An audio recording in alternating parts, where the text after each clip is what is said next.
Modi. Aditya, firstly obviously जैसे मैंने show देखा, और क्या वाकई में आपका शू साइज 12 नंबर है? जी हाँ। तो ये शू UK साइज 11 आसानी से मिल जाता है इंडिया में? हाँ, मिल जाता है एक्चुअली, आजकल मिल जाता है। Earlier we I wouldn't get my size, but nowadays I think I don't know if our average height as a nation has grown, but we are they are available. Aditya, in terms of your career, you've been around, I think, for over a decade now, and आपके लिए ये show, आपके career के लिए इसने क्या किया है? अभी पता चलेगा, अभी रिलीज हुई है। I think it's definitely something I'm very very proud of. Work I'll always be proud of. Show I'll always be proud of. I think it doesn't come around very often when something really connects across the board. I think it's been overwhelming, the response that the show has gotten. So yeah, I think to find out what it's done, I think you have to look into the future to see. But for me, I think this is definitely one of those milestones as far as my career is concerned. My question to the director is, I think it's a no-brainer that the Night Manager, merited an Indian adaptation. लेकिन obviously, जब आप एक decision लेते हैं इसे adapt करना है, और फिर उसे obviously किस तरह, in the context of Indian scheme of things, especially in terms of the, developing a character like Shelly Rungta and the creating his empire and the clientele, because obviously given that the kind of politics we have in the region, I think शायद 2 बार सोचना पड़ता है कि, और आपने जो show की शुरुआत की है उसमें आपने शुरू में रोहिंग्या क्राइसिस का जिक्र किया, तो सर इस चीज़ के बारे में कुछ बताना चाहेंगे? शायद आपको सवाल कुछ देर के बाद वापस रिपीट करना पड़ेगा, मैं कुछ पूछने वाला हूँ। सबको ठीक लगा? ठीक लगा? ये अनिल सर का अद्भुत आइडिया था। क्यों बोल रहा हूँ? क्योंकि उन्होंने कहा कि हम सब जगह सिर्फ क्रिटिक्स को दिखाते हैं, पर मीडिया वालों को सबको देखना चाहिए हमने जो काम किया है, और उसके बाद शायद वो ऐसे सवाल पूछे जो एक देखने वाला ही पूछ सकता है, राइट, जिसने देखा होता है। तो I think first of all a big round of applause for Anil sir for this brilliant idea. I think it's very respectful that हम एक मीडिया को एक फॉर्म की तरह देखें और सबको इक्वल रिस्पेक्ट से और प्यार से देखें। और आज अनिल सर ने ये डिसाइड किया कि नहीं, ये एपिसोड हम पहले सब मीडिया के भाइयों और सब everyone will be able to see it together. और आई थिंक ये पहली बार हुआ is what I am trying to recollect in my short career. So I am happy as long आप लोगों ने सबने देखा और बाहर आई हुई है। सो आई होप आप सब अपनी नाव लाए हैं to go back. It's and you guys are here at this hour which is very important for me. So सवालों से पहले मैं फर्स्ट ऑफ ऑल बहुत ज़्यादा खुश हूँ कि ये चीज़ जो अनिल सर ने ये पहल ली और आप सब लोग आए। तो और एक बार पूछ रहा हूँ, ठीक लग रहा है कि नहीं यार? मेरा यहाँ पे टेंशन आ रहा है, कोई बता दो। हाँ, हम लोग क्वेश्चन पूछते हैं तो वो एक सीन के बारे में थोड़ा कुछ नहीं, सो आई थिंक ये बहुत ज़रूरी था कि, और ये एज आई सेड आप लोग ने देखा कि ये कितना इंपॉर्टेंट एपिसोड था, है ना? कितनी सारी चीज़ें बदल रही थी, कितने सारे नए रिलेशंस खुल रहे थे। अनिल सर का अलग रूप, आदित्य का अलग रूप, तिलोत्तमा के कैरेक्टर के लिए एक अलग नया पहलू ओपन हो रहा है। So there so many things happening. So I would say this is the episode which changes everything. So आप लोग ने you seen it, so I am looking forward to आप लोग को क्या लगा और आप लोग किस तरह के अभी नाउ सवाल पूछेंगे। मैं भी आप लोग को जज कर रहा हूँ जैसे आप लोग ने इस शो को जज किया। सो मयूर जी, आपके सवाल पे वापस आता हूँ। आपको एक बार वापस आप रिपीट करेंगे प्लीज ये question.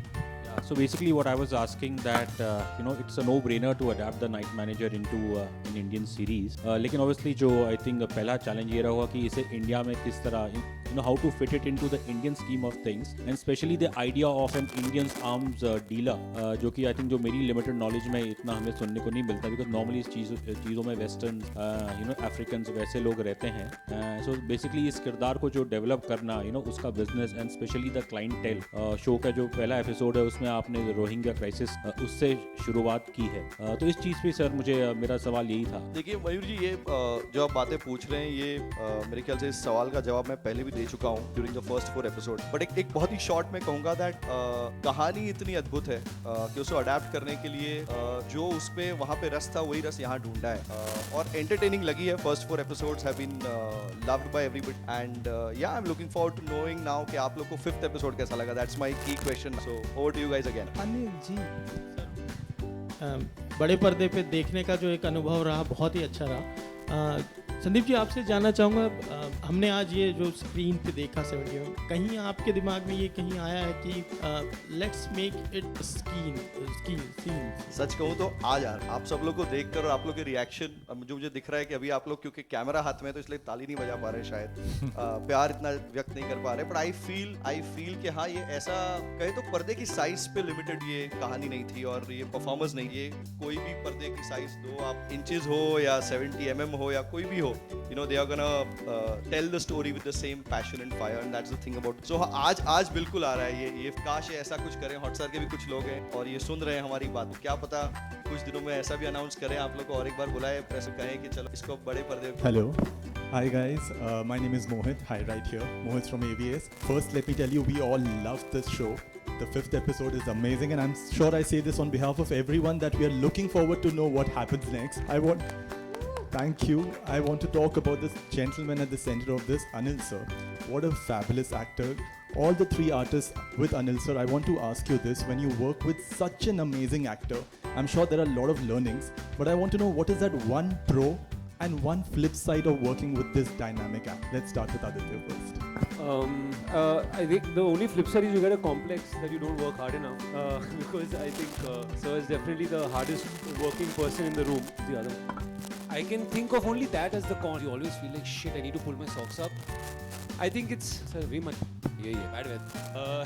So yeah, I think no, there's too much to learn from Sir. I think across the board, I think Sandeep will have his own stories to tell. I am fortunate enough to have on a second project. He never ceases to kind of amaze you with. I think you've heard it all before, but it really is true. I think the zest with which he kind of approaches his work, the passion with which he approaches the role, the attention to detail, and also the kind of being a team player and everyone, to have the overall wisdom and want for everyone to succeed so that the whole thing succeeds, and then so does everyone kind of benefits. So I think Sir's experience and love has been invaluable on this project, I think, and I can speak for everyone, without any.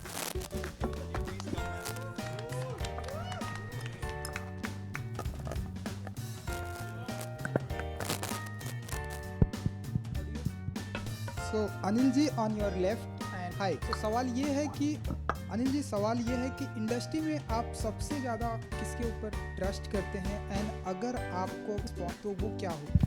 सवाल काफ़ी अद्भुत है। Thank you. मतलब trust मतलब क्या, मतलब मैं समझा नहीं, मतलब सब इंडस्ट्री में बहुत सारे आपके दोस्त हैं, काफ़ी करीबी दोस्त हो, काफ़ी आपके करीब काफ़ी सुपरस्टार भी हैं, सभी बहुत ही अच्छा काम कर रहे हैं। यहाँ पर पूरी टीम आपकी सारी बहुत ही अच्छी है, नाइट मैनेजर। तो सबसे ज़्यादा आप ट्रस्ट आँख मूंद कर किसके ऊपर ट्रस्ट करते हैं?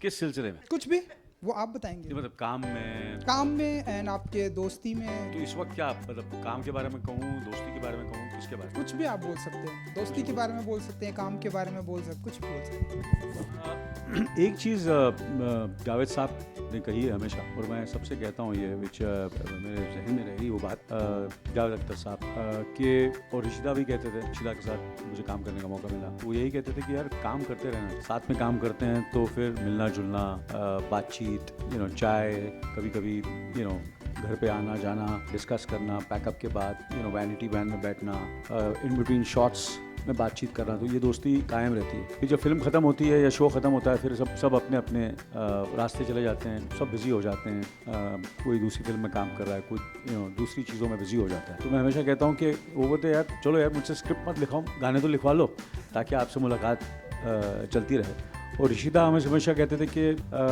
फिल्म और एक शो एक ऐसा होता है, जब हम कोई भी प्रोजेक्ट करते हैं, तो जैसे हम ट्रेन में जाते थे ना, जैसे बॉम्बे से दिल्ली जाते थे, तो एक ही कंपार्टमेंट में काफ़ी लोग बैठते थे, और सेकंड क्लास में या थर्ड क्लास में जब भी वो जो, तो उनसे दोस्ती हो जाती थी, प्यार मोहब्बत हो जाता था, खाना पीना साथ में होता है, बातचीत होती है।